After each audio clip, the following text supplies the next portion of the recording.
जय श्री कृष्णा। राधे राधे। आप सबको जया एकादशी की बहुत बहुत शुभकामनाएं।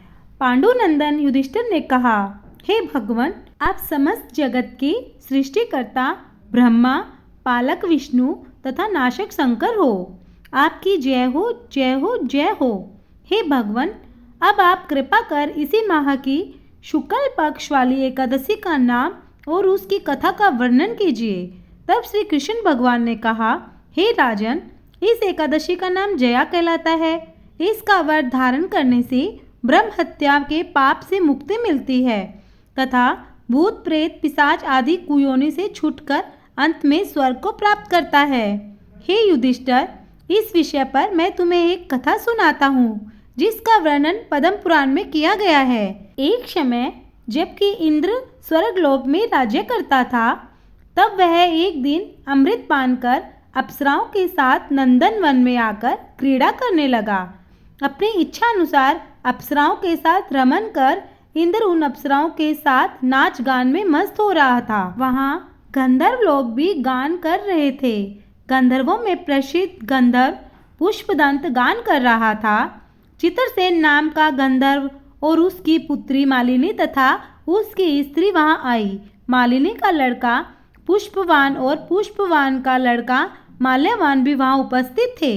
उसी समय वहाँ पर एक पुष्पवती नाम की गंधर्वी माल्यवान गंधर्व को देखकर मोहित हो गई। तब उसने अपने रूप, सौंदर्य, हाव भाव के द्वारा माल्यवान को वशीभूत कर दिया। हे राजन, वह पुष्पवती नामक गंधर्व स्त्री अत्यंत सुंदर थी। उसके लक्षण मैं तुम्हारे सामने वर्णन करता हूँ। उसका चंद्रमा के समान खिला हुआ मुख था, नेत्र अति विशाल, कानों में कुंडल तथा ग्रीवा में सुंदर हार था और स्वर्ण कलश के समान शोभा देने वाले ऊंचे हुए उठे हुए कुछ थे। सिंह के समान पतली कमर और सुंदर पेट था। उसके विपुल नितंब और लंबी जांघाएं और कमल के समान लाल वर्ण वाले चरण थे।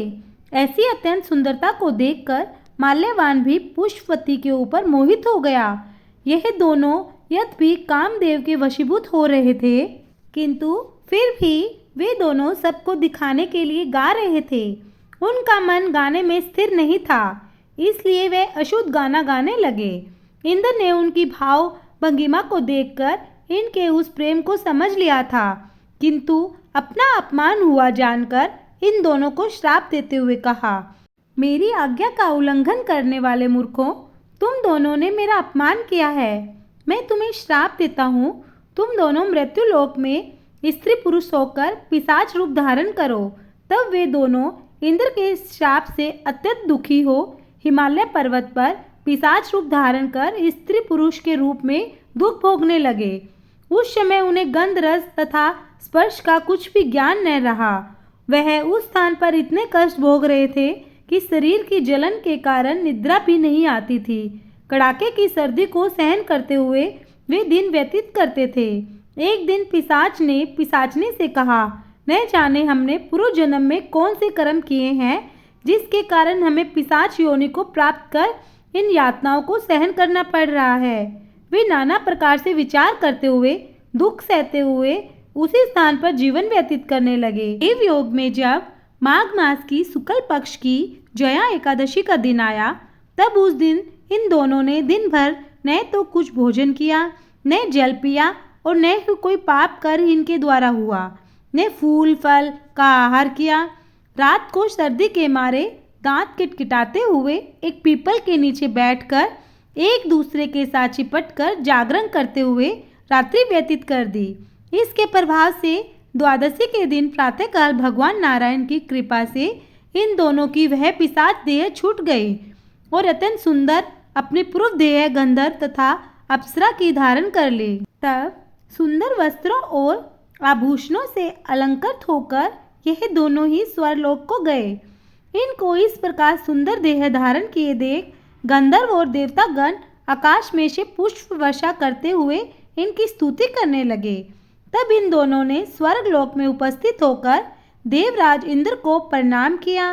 इनको अपने प्रथम रूप में देखकर देवराज इंद्र को ही महान आश्चर्य हुआ। तब इंद्र ने पूछा, हे माल्यवान, तुम दोनों ने अपने पिशाच देह से किस प्रकार छुटकारा पाया, सो सब मुझसे कहो। माल्यवन ने कहा, हे सुरराज, भगवान विष्णु के प्रभाव तथा जया एकादशी के व्रत के पुण्य फल से हमारी वह पिशाच देह छूटी है। यह सुनकर इंद्र ने कहा, हे माल्यवन, एकादशी व्रत करने तथा विष्णु के प्रभाव से पिशाच देह त्याग कर पवित्र होने से तुम दोनों शुद्ध हो गए। अब तुम पुष्पवती के साथ रहकर विहार करो।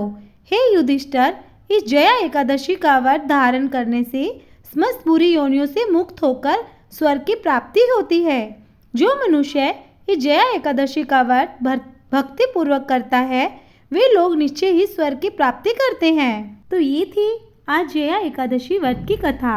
अगर कथा पसंद आए तो एक लाइक करना और कमेंट में ओम नमः भगवते वासुदेवाय जरूर लिखें। जय श्री कृष्णा। राधे राधे।